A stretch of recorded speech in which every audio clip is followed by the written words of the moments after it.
Matheus Teixeira também chega aqui para a nossa cobertura. Já já a gente volta com a Gabriela Veras. Nós estamos falando de um julgamento virtual. Portanto, a qualquer momento pode aparecer virtualmente esse voto, para que nós possamos compreender qual vai ser o destino de Paulo Henrique Costa. Porque muitas vezes, né, Matheus e Clarissa, algumas pessoas até tomadas de sentimentos podem pensar, não, mas com certeza, diante de tudo que está exposto, é lógico que vai ser mantido preso. Mas na justiça, nas defesas, nas linhas, nas entrelinhas, as interpretações podem ser divergentes. E aí pode ser que nós tenhamos uma surpresa.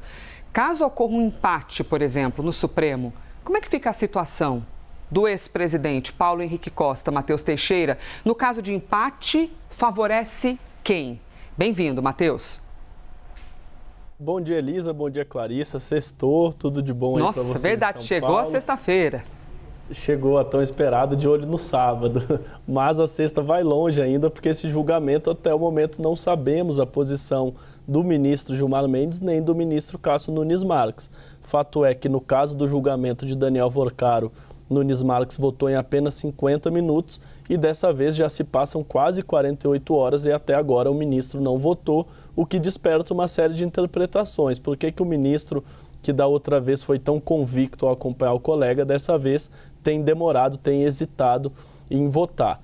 O fato é que, caso ele, o ministro Gilmar Mendes, decidam que a prisão não é adequada, a prisão será derrubada, porque o ministro Dias Toffoli se declarou suspeito, portanto, restam 4 ministros julgando o caso, 2 já votaram pela manutenção da prisão, mas em caso de empate, a legislação penal determina que o empate beneficia o réu, ou beneficia o investigado, nesse caso, Paulo Henrique Costa, que ainda não é réu, uma vez que ainda não houve denúncia contra ele, mas fato é que ele pode sim ser beneficiado, porque, como você mesmo disse agora na introdução, né, Elisa, a legislação penal prevê que a prisão preventiva ela só se dá em casos excepcionalíssimos. A regra da prisão é ao final do processo.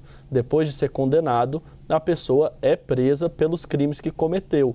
Antes disso, a prisão só pode ocorrer em caso excepcional, por exemplo, segundo o ministro André Mendonça na decisão, porque ele oferece risco às investigações. A liberdade de Paulo Henrique Costa pode fazer com que fique mais difícil para o Estado brasileiro reaver o prejuízo causado ao bem público pelas fraudes do Banco Master. O ministro afirma ali também que a organização criminosa tem uma grande capacidade de se reinventar e que continuou cometendo crimes mesmo depois do início da Operação Compliance Zero, lá em novembro do ano passado, mas os ministros Cássio Nunes Marques e Gilmar Mendes podem alegar, por exemplo, que medidas cautelares diversas da prisão já seriam suficientes para evitar o perdimento de provas e para evitar esse caso de os investigados atuarem contra a investigação, para obstruir a justiça. Eles podem, por exemplo, proibir Paulo Henrique Costa de manter contato com outros investigados, podem proibir Paulo Henrique Costa de viajar para outro país, determinando assim que ele entregue seu passaporte, e os ministros podem sim sustentar que a prisão não é o mais adequado neste momento, uma vez que ele ainda tem direito de defesa e que, neste momento, o mais importante é preservar a ordem pública e preservar as investigações, e que as medidas cautelares já seriam suficientes, deixando, assim, desnecessário a prisão preventiva.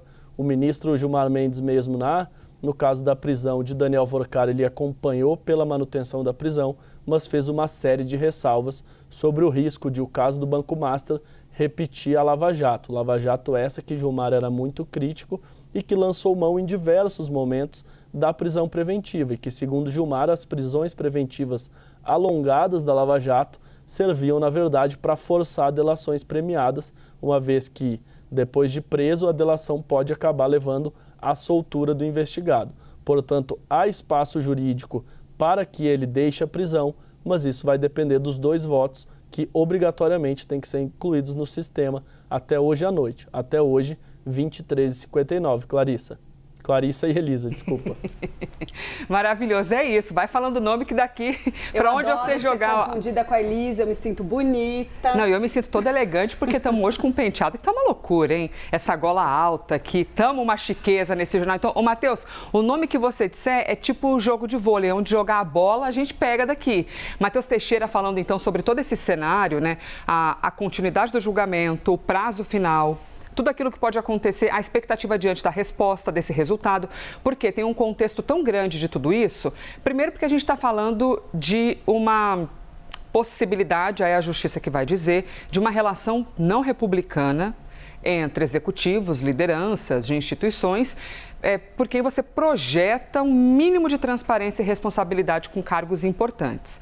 Segundo, porque é um banco, né, que é um big banco, importante, um monte de gente que tem ali depositado seu investimento, suas vidas. É um banco que tem também a responsabilidade de contas de funcionários públicos, não só que sejam de Brasília, também de outros estados. É um banco gigantesco de tamanha importância. E também a hipótese da relação não republicana no ambiente político, para a gente compreender tudo isso.